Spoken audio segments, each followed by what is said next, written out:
இனி summer holidays கண்ணு கால் GT ஹாலிடேஸ்க்கு பண்ணு.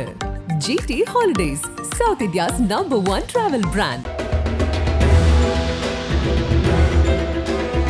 ஒடிசா தமிழன் வி.கே. பாண்டியன் மாயம். திடீரென கலட்டிவிட்ட நவீன் பட்நாயக். என்ன நடக்கிறது ஒடிசாவில்?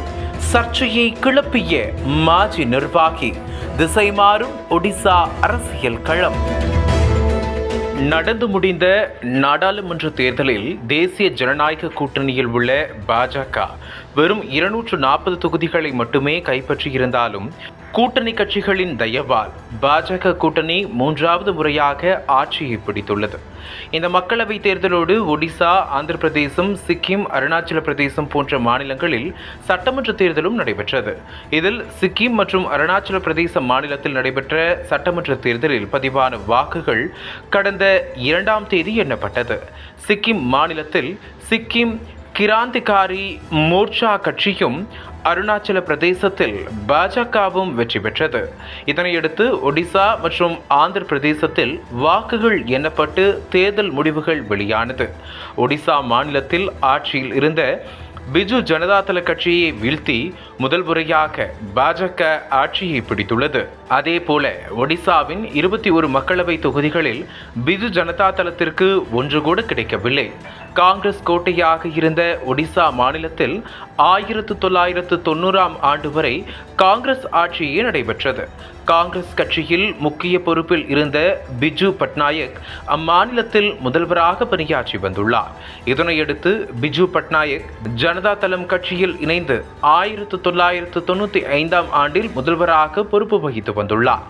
பிஜு பட்நாயக் மறைவுக்கு பிறகு அவருடைய மகன் நவீன் பட்நாயக் பிஜு ஜனதாதளம் என்ற கட்சியை தொடங்கினார்.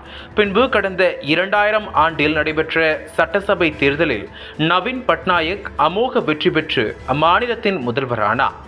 தொடர்ந்து 5 தேர்தல்களில் வெற்றி பெற்று 24 ஆண்டுகளாக முதல்வராக பணியாற்றி வந்த நவீன் பட்நாயக்கின் வலதுகரமாக தமிழகத்தைச் சேர்ந்த முன்னாள் IAS அதிகாரி வி.கே. பாண்டியன் இருந்தார். இந்த நிலையில்தான் 18வது மக்களவை தேர்தல் தொடங்கியது. 147 மக்களவை தொகுதிகள் கொண்ட ஒடிசாவில் பிஜு ஜனதாதளம், காங்கிரஸ், பாஜக என முக்கிய கட்சிகள் அனைத்தும் தனித்தே போட்டியிட்டது.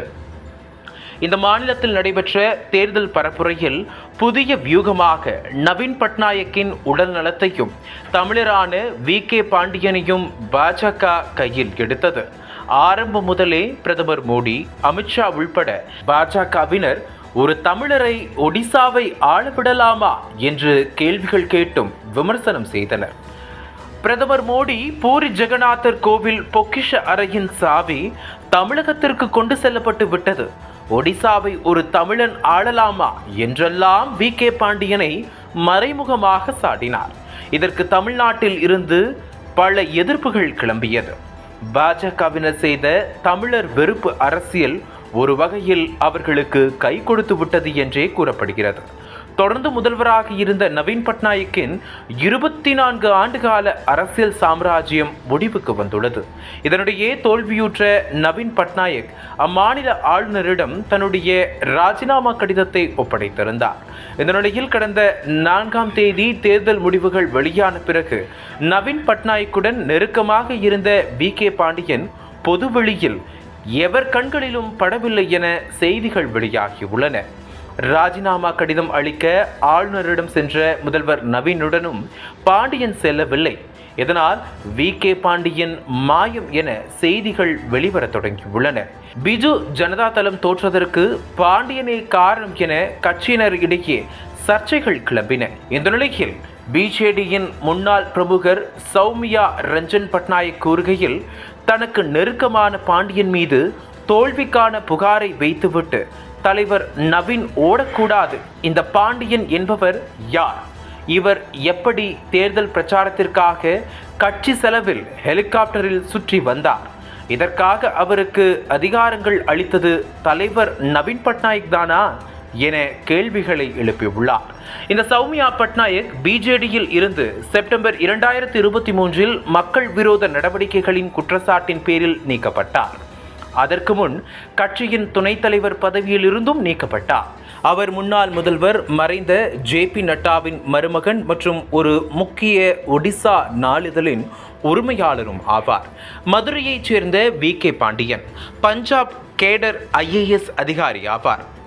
பாண்டியன் தன்னுடன் IAS முடித்த சுஜாதா எனும் ஒடிசாவைச் சேர்ந்த அதிகாரியை திருமணம் செய்து கொண்டார். பிறகு பாண்டியனும் ஒடிசாவுக்கு பணிமாறுதல் பெற்றுக்கொண்டார்.